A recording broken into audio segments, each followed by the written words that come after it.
good morning, good afternoon, good evening, maybe even to everyone, and welcome to a new edition of Office Hours.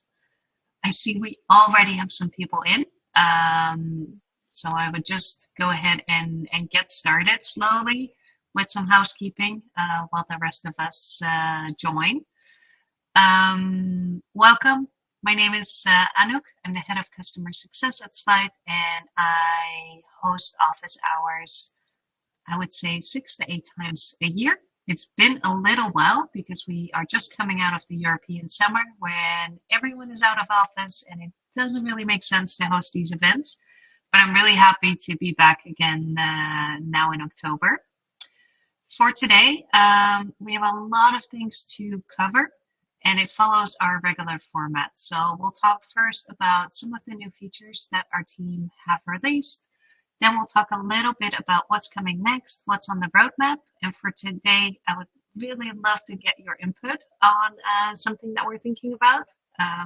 So if you have anything, feel free to let us know. And then lastly, we have a specific topic that we're diving into. And for today, that's going to be around like how to make the best possible documents in Slite. So really how to use the editor, some tips from our team, but also tips on just generally writing good documentation. Other thing that's good to mention is that we'll be together for the next 45, well actually 43 minutes. If you do need to drop off a little bit earlier, that's totally okay. The session will be recorded. And after today, we'll be sending out the recording, including a link to the resource that we prepared for office hours today. And yeah, usually comes your way a couple of hours after the event. So keep an eye out for that. I think for now, we have a sizable group here. So I'm going to pull up my screen and we can get started. All right, here's the one I want to share with you today. So like I said, 3 different topics, and I'm going to pause occasionally to answer your questions or get your input. Feel free to use the chat to, ask anything you want to ask. I can't see the chat and my document at the same time, so if I don't immediately come back to you, you know why that is. But like I said, I'll pause occasionally to have a look. Yeah, and as mentioned, we're going to start with some updates, some new features, key updates and improvements that I want to highlight that were released over the last couple of weeks and months. And the first one, maybe you've already seen it, but we worked a lot on the colors in Slite. Now, what we did at first is really making sure that all of the colors that we use in Slite, for example, the hint block you see at the top, but also the colors that you see in the emojis, in the different blocks, the verification labels, the tags, the highlights, that they're all using the same colors and everything looks nice and neat. Because that's really one of the things that we're very strict about with Slite. We want to make sure that it's almost impossible to create a document that looks very ugly. And I think that also brings me to the second thing that we released, and maybe you've already seen it, but we added text colors to Slite. If you highlight some text in your editor, you can now find the option of color here, and it has the highlights which you had access to before. The colors are slightly adjusted just to make sure that everything is the same throughout Slite. But the new thing is that you also have text colors available right now. And I have to say that this was our most requested feature, I think, ever since the start of Slite. And for a long time, we resisted. For a long time, we actually said, like, yeah, that's a nice request, but we're not going to do it. Because of that reason of wanting to keep Slite simple, but also beautiful and simple and easy to, easy on the eyes, so to say. But the request kept coming up. And I think at that point, we sort of had to say, like, okay, we hear you and we want to do something. Like, if we feel like our customers, our users could really benefit from text color, we're going to add it, but we are going to add it in the Slite way. So what you'll notice is that the colors are not too much in your face. They're not the brightest, but they can still make a difference in your document. So we can, for example, let's make this green right now. You can still add a lot more variation to your documents and really highlight something in a subtle way. All right, moving to the next one. So we've always had a table of contents in Slite, but it's been a little bit hidden, I have to say. So how you could have accessed it before is you could have either used the slash here and find the table of contents. And what that would do is it would add it as a block in your document, making sure that everyone that comes to your doc is able to see it, is able to interact with it, and really, giving you an option to add this maybe to the top of your document, especially when you have a longer document. That can make a lot of sense. What we also had in the past is a way to pull up the table of contents whenever you need it. So as the editor of a document, but also as a reader, just a way for you to see what's in the document and how you can best navigate it. And that was always hidden in the document menu over here. So if you would click on the three dots, you would find it somewhere hidden in this very long menu, and basically no one used it because it was too hidden. So what we've done now is we moved it out of the menu to a key place in your document. And at any point in time, you can pull it up, you can see it, and you can use it to navigate as well. Now, how a table of contents is created is based on the headers that you use. And I do have to say that in this document, I actually didn't do the best job. I actually went against my normal recommendations because I started the document with an H1. You can see it when I highlight it. And normally under an H1, you would follow up with an H2.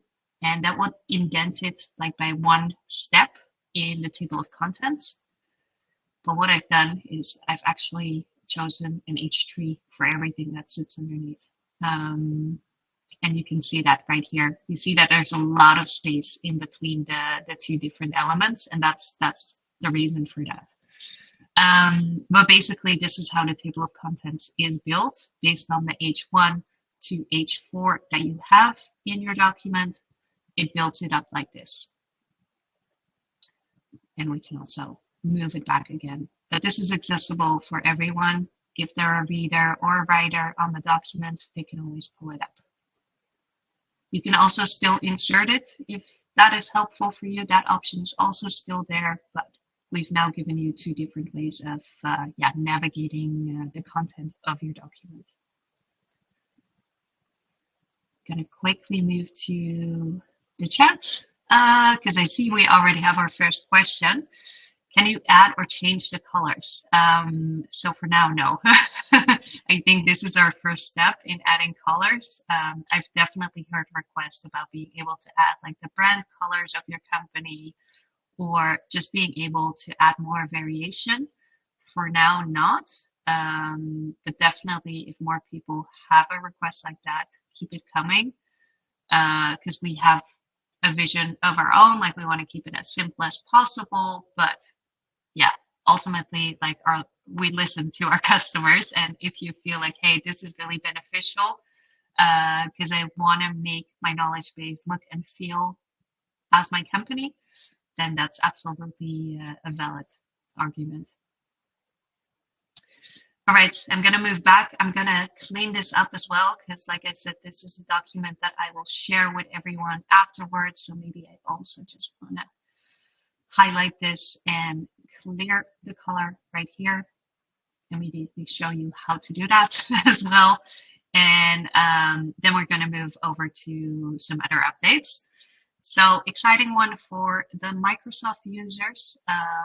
Right now, what you can do is you can embed content in the editor from both Microsoft SharePoint and OneDrive.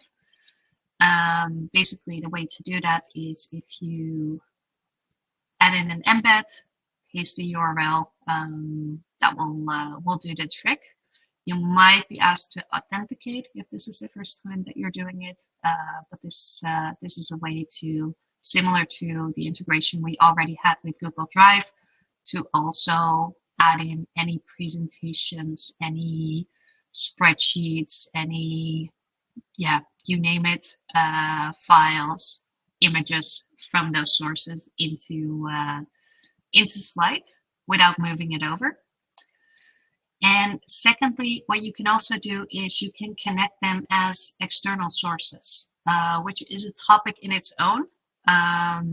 But basically, what we've done is, I'm just going to take you into the settings to show you. And I hope I have access, because this is not our demo account, but our live account. You can see it right here. So external sources, for those of you not familiar with it, external sources are a way to basically give Slite's Ask feature additional information to help answer questions. So by default, it takes the content that you have in Slite and the content you have access to answer any questions. But you can also link any other documents, for example, from Google Drive, from Slack, but now also from SharePoint, so that information can also be taken into account. It doesn't move it over to your knowledge base, like it still will continue to live in those sources. You don't see it in Slite when you search or when you navigate, but only if you ask a question.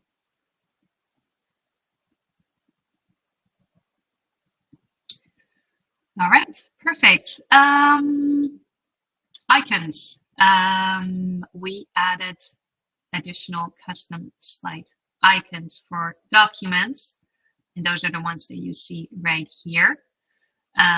So you'll see that it's now scrollable. That means like we added more. And if there's still anything that you are missing, anything that could be beneficial, do let us know, and we'll be able to add those as we go.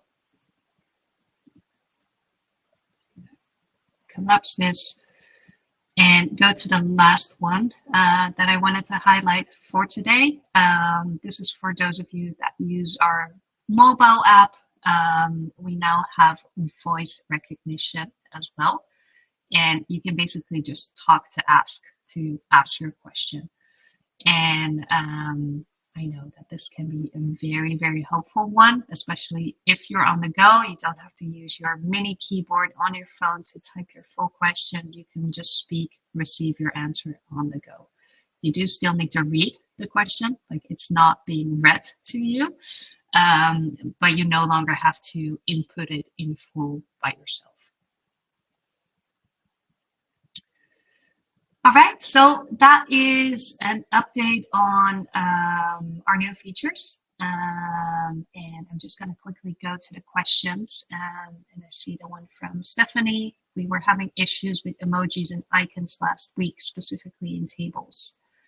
Yes, I'm aware of that issue. I saw it being raised as well. I am not sure if it's fully resolved, because I did saw some updates this morning from our team, but I do know that they're working on it as we speak. So even if it's not fully resolved at this moment, it will be in the next couple of days. Going to the next question from Aaron. My colleagues need to tell me when topics are missing from our documentation. What is the best way to do this? Yeah, that's an amazing question, because this is definitely one of those key workflows for a knowledge base. And we've done a lot of work on that over the past year, I would say. Now, when you're on a document, so let's assume that this is my document. I'm reading it. Well, it's not my document. It's someone else's document. I'm reading it and I'm seeing like, hey, you actually missed a key update here. And I want to let the person know. Now, there's different ways of doing that. First of all, I can select something and I can leave a comment. And I think that's very helpful if you have something very specific. I can just say, Hey, Katarina, you missed.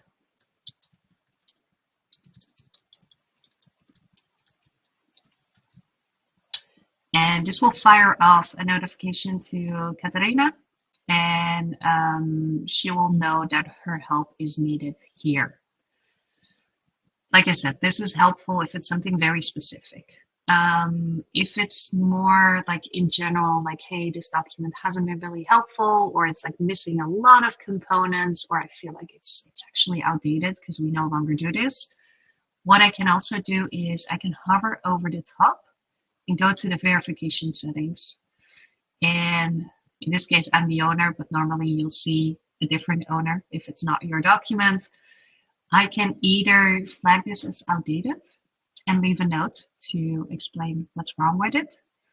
Or if I'm not sure about something, I'm reading it and I'm like, I'm not sure if I can trust it. It's been sitting there for a year. It hasn't been updated in a while, or I'm new at the company, so I don't know. I can also request a verification just to make sure, like, hey, is this information I can trust? So those are two ways for when you're on a document. Last one I want to show you, and I think I actually need to move to another account because, as you can see from the blue bar at the bottom, I'm on a released branch. So I'm just going to quickly move to my demo account. One other thing is when people use Ask, and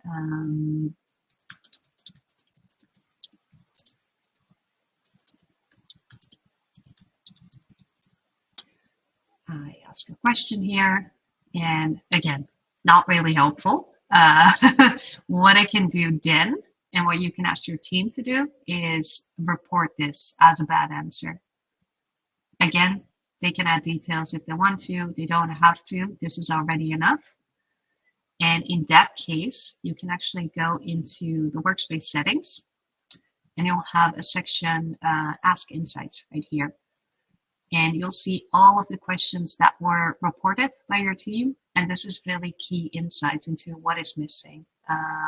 When people use Ask, they have a specific question, they have a specific topic they hope to learn more about. And when they don't get the right information, it's logged here. So you have the reported ones, so the ones where people press the thumbs down, but you also automatically have the ones where Ask was like, hey, I don't have any information, so I can't answer.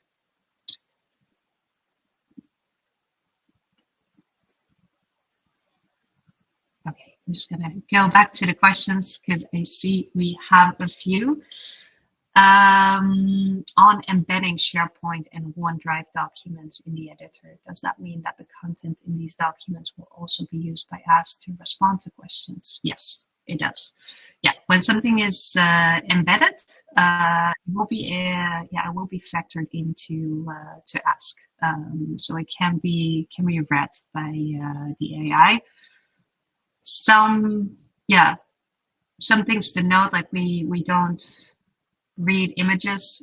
Tables are still a little bit tricky, so very big spreadsheets, like we won't be able to make much sense out of that. But if you embed a document or a presentation with a lot of wording, that will absolutely work.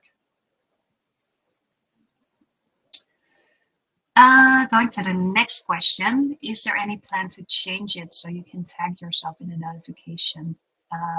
Currently, yeah. So if you tag yourself, you don't get a notification about that.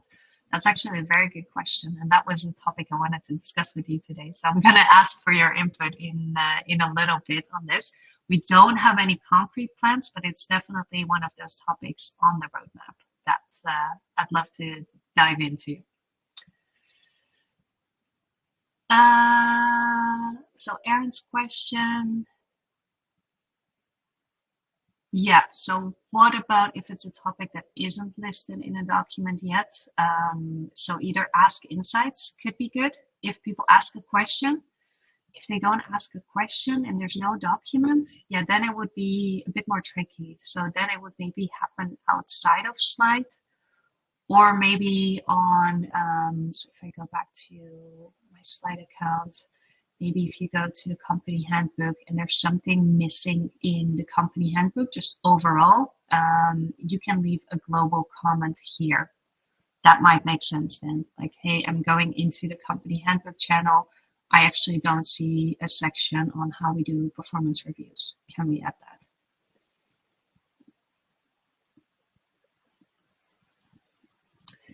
And next question, is there a way to access all comments in which you have been mentioned in one spot in Slite, regardless of the source stuff? That's my topic as well for today. So yeah, great that you bring it up, because that sort of reassures me that this is indeed a good topic to address. Just going to quickly go to Simon's question, and then we're going to dive into what's next. Is there any news about a raw markdown editor modes? No plans. As you can see, it's requested quite often, and that's why we also made it part of our FAQs in our help center. But at this moment, there's no plans to address it yet. All right, switching back to our documents. Here we go. So yeah, what's coming up next? There is an idea that I indeed want to run by you, and it is around notifications. And it's quite of a, I don't know, maybe almost like a strange topic in a way, because I work for a lot of different software tools. And I've never worked for a tool where our customers and our users would actually say like, hey, I want to receive more notifications, or can I receive a notification about this? Like, it's almost always the other way around, where it's like, can I disable this? There's too much going on. I think at Slite we're almost too quiet in a way. And that's why we make this a topic to start to explore for the coming months. And it's not per se about being louder, being more noisy, but it's really, how can we support you in your workflows? So for example, an overview of all of the comments that I'm tagged in, or an easy way to see what have I missed in Slite, what has changed, where am I needed?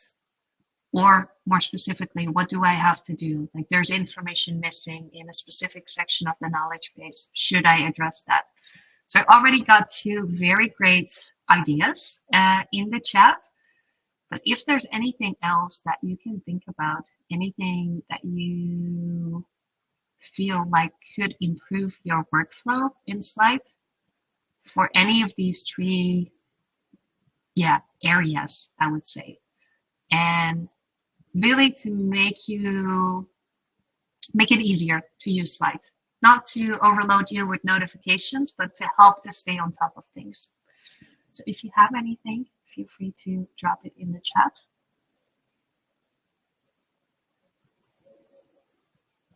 You can, by the way, also think about it for a bit, and at any time on this topic, but also on any other feature requests or topics, you can always reach out to us. So we have the question mark. It's back in the corner. It moved for a while, which wasn't great because it was too hidden. But now I'm happy to share that it's back in the corner again. So if you open it up, you can immediately send us a feature request as well. Or you can send us a message if you need some help. But easy access to the team again. So that's good. Ability to create tasks. Yeah, that's a good one. I do have to say that our core focus will always be on being a knowledge base. So for any of our customers, we strongly recommend, like, hey, if you want to do project management, do it outside of Slite. But I can definitely see the need for something simple, something lightweight. Like, we will never go in the direction of what maybe Notion is doing, where they're really an all-in-one workspace. We will fully focus on being a knowledge base. But yeah, creating tasks around updating your knowledge, that might be helpful.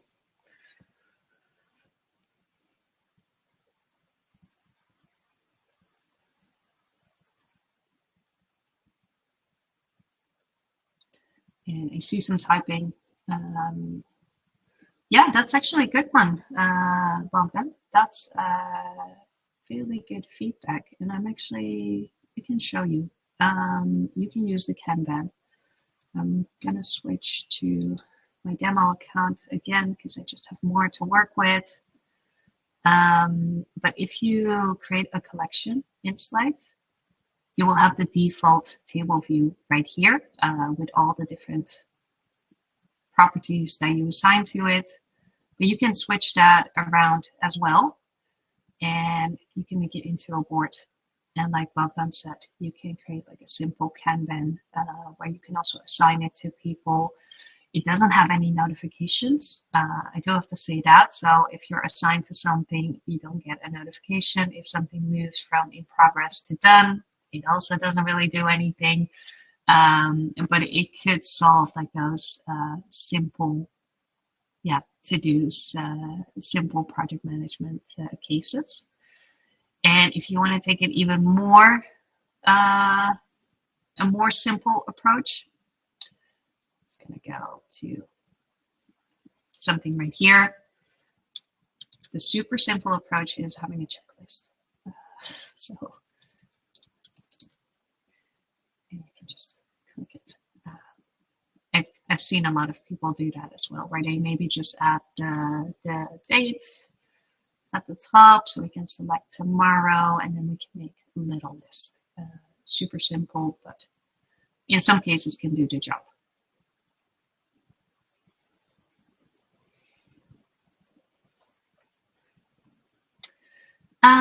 I see we have another question. Since AskX has access to connected external sources for indexing, how compliant is it from a security perspective? That's a very wide question.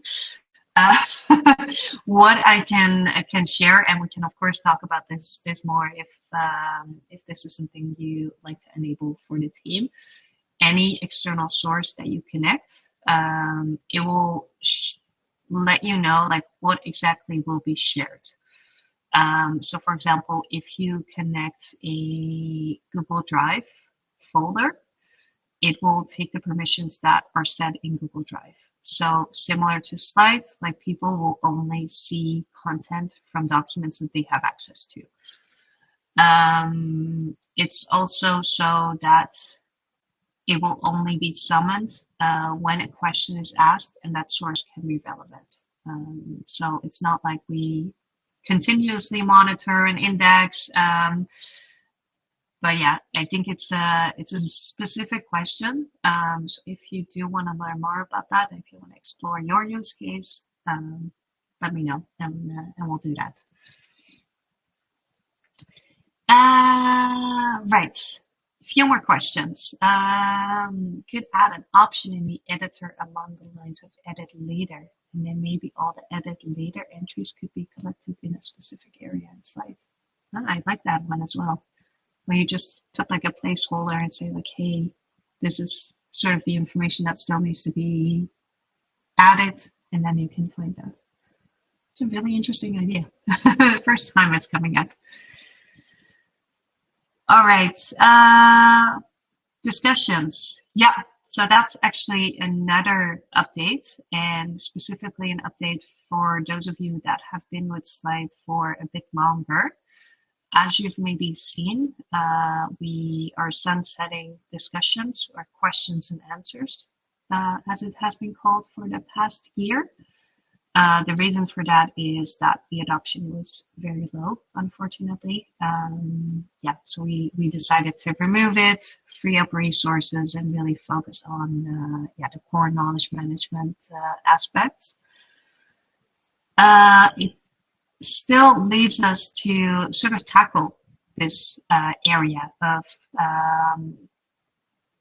discussing or validating or decisions, and it's still a bit of a question mark, like how much of this do we want to facilitate in Slite and how much of that should maybe happen on an online whiteboard, for example. I think what I can share is that we're definitely looking into the workflow of verification. So right now it's very much centered around, okay, we have a document and we have a verified document, and there's not really anything before that or after that. What I've heard a lot is the need for maybe something that's work in progress or to be discussed or to be approved. So I think that that is definitely something that we're actively exploring, and maybe in a way that could sort of replace discussions where you have something that is still under review, still being discussed with the collaboration tools that you have in Slite.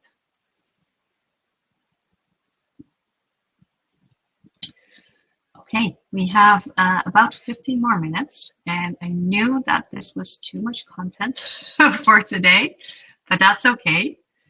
I'm just gonna go back to our last section right here, which is also something that you can explore on your own.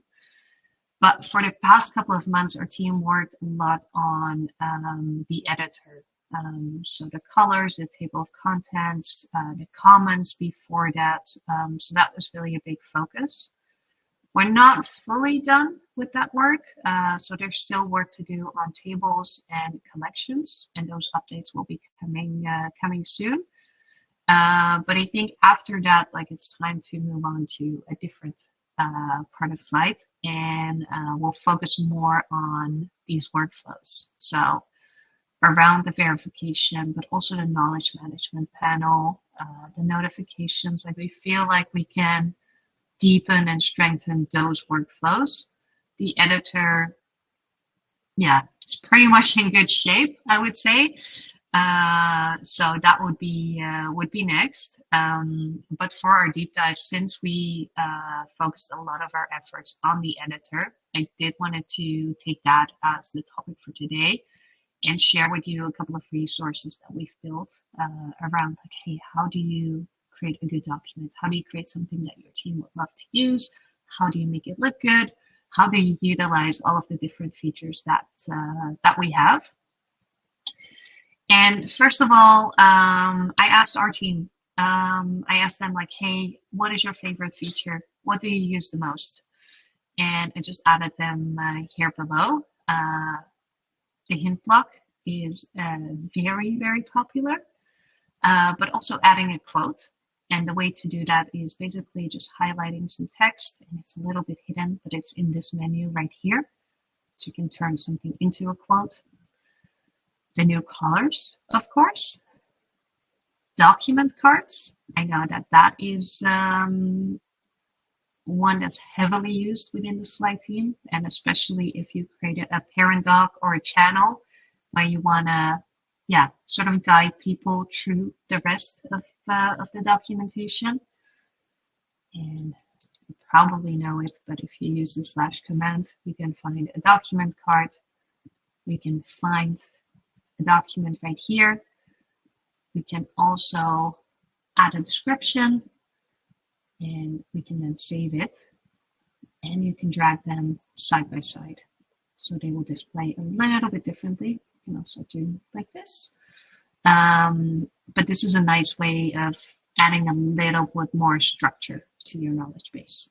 And again, I'm going to remove this because this is something that you'll be getting from me very, very soon. Then we have the images and videos. So in your document, you can basically just drag and drop images and videos into your Slite document. And again, you can drag them side by side to create a gallery. If you have a lot of them, you can also expand it to full width. If that, doesn't work. That's the demo effect for you. But that's one that we tend to use a lot as well, with screenshots, with like sketches and little things to just add a bit more context and a bit more color to our documents. And then, of course, also adding a cover image and an icon specifically since we have a lot more of our own custom icons right now, it can immediately make your document feel more polished. Now, for those of you unsure how to do that, it's here at the top under Edit Layout. So you can edit the cover image. Use one of our images, upload, or use Unsplash. If you want to use your own images, in our Help Center, we actually have a lot of guidance on the best format to use, so it always looks good. I think I have one more, so I'm just going to scroll back. Yeah, superscript for sources. I have to admit that I never use this, so I almost forgot about it, but we can definitely also do this. So if you, for example, do a quote and you want to put someone's name there, give them credits, we can do superscript and subscript as well. So both also a little bit hidden in this menu, but definitely something that can be very helpful.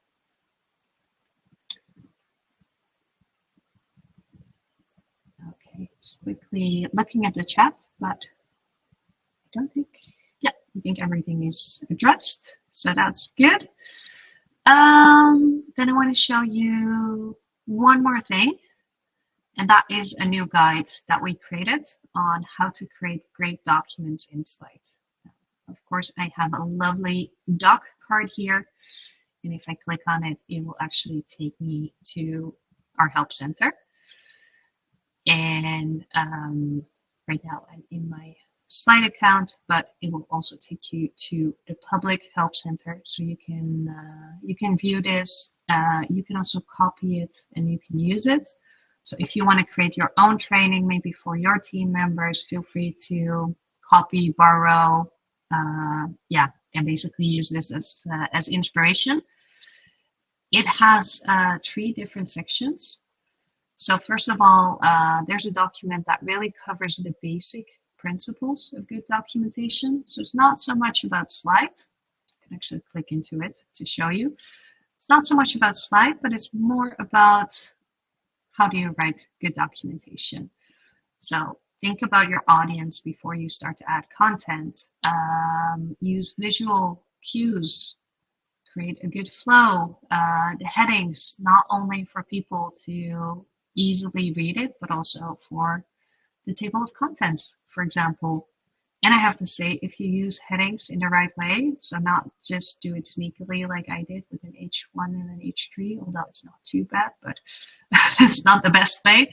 But if you use the headings in a logical way, it will make more sense to people, but it will also make more sense to ask. So it will give you better results. And then lastly, make sure that everything that's important is at the top. So maybe if you have a long document, add a summary at the top to make sure people understand, like, hey, this is what this doc is about, or this is the executive summary. You can do that yourself, maybe use a hint, add a few sentences, but you can also use our summary feature. So you don't have to do it yourself. And it basically just creates a block for you with the key points there. I'm going to delete it because this is in our Help Center. Second part, we just went over this, but if you want to see it again, like this, these are the favorite features of the Slite team, and you can see them in action. And then the last part is what we call the hidden gems. So definitely some features and functionality that we have in Slides that are very helpful, but not always easy to discover. So galleries, we've already seen them. You can drag and drop images, but also videos, move them side by side, so they don't take up the full space. Also, if you drag in a single image, you can always resize it. So you can always drag the corners, make it smaller, and decide like, hey, do I want to display it on the left side, or do I want to center it in the middle and make sure that it looks good in your doc? Doc cards, full width. I already tried it for a bit and it didn't work, but do I have something else I can? Yeah, maybe an image. I can do it like this.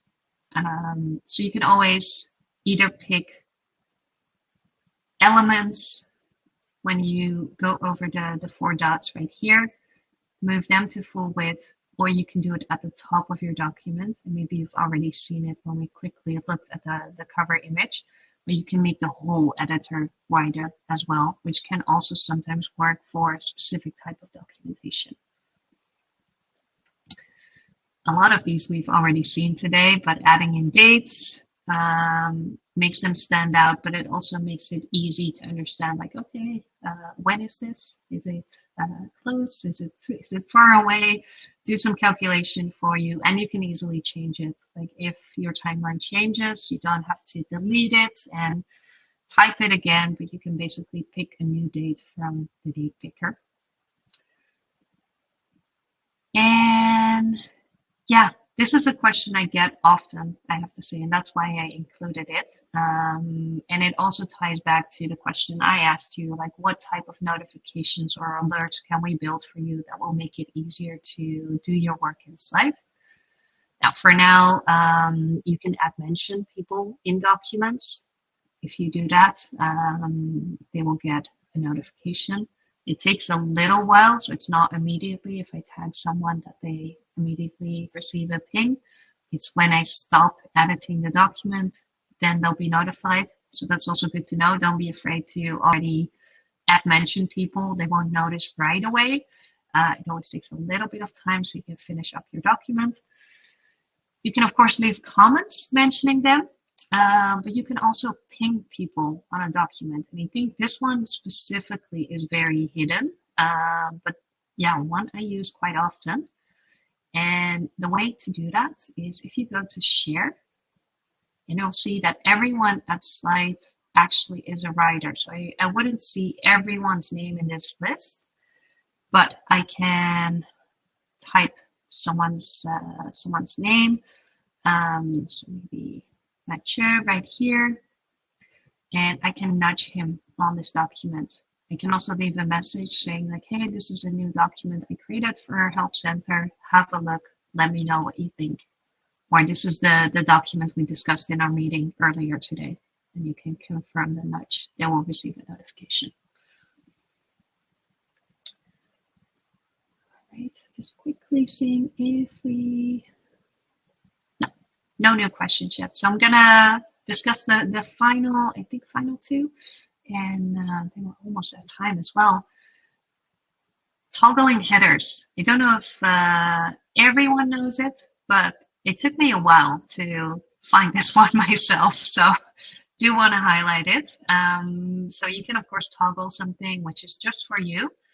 But you can also click on the four dots and you can keep the section collapsed. And that will be true for everyone. So everyone that lands on the document, this section will then be collapsed by default. It's very helpful if you have an FAQ, for example, or just some supplementary information. You don't want to pollute the doc. You don't want to make it too overwhelming at first glance, but you do want to make sure that this information is included. And then last one, any place in your document, you can always embed a collection. So the collection can live in a different place in Slite, but maybe we want to highlight it here as well. So we can embed a collection. And the nice thing about this is that you can also create a filter. So you can use the filters or maybe even the sorting, create something that makes sense to show in this specific document. You can then save it. And once it's saved, you can also pin it. So you can make it the default view for everyone that comes to this document.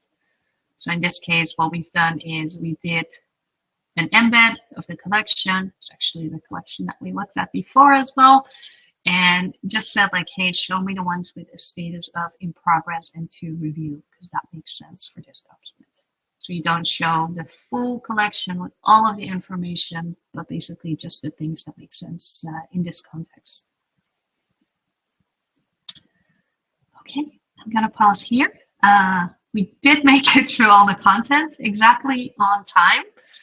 If there's any final questions, I have a few more minutes, so I'll stick around. But thank you so much for joining us today.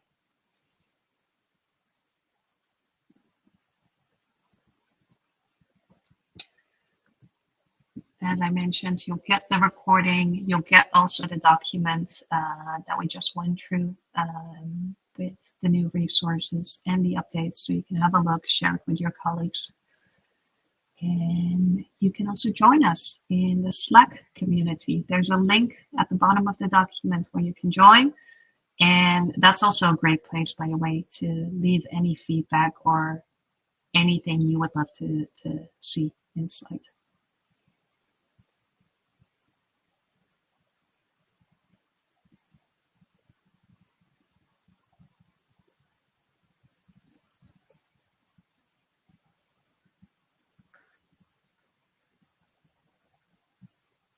All right, if no more questions, again, thank you so much for joining me today. It was a pleasure to host you, and really hope to see you for the next one.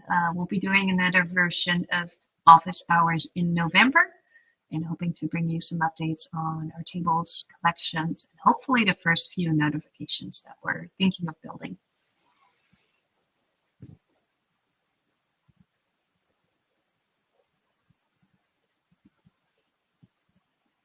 All right. Thanks, everyone.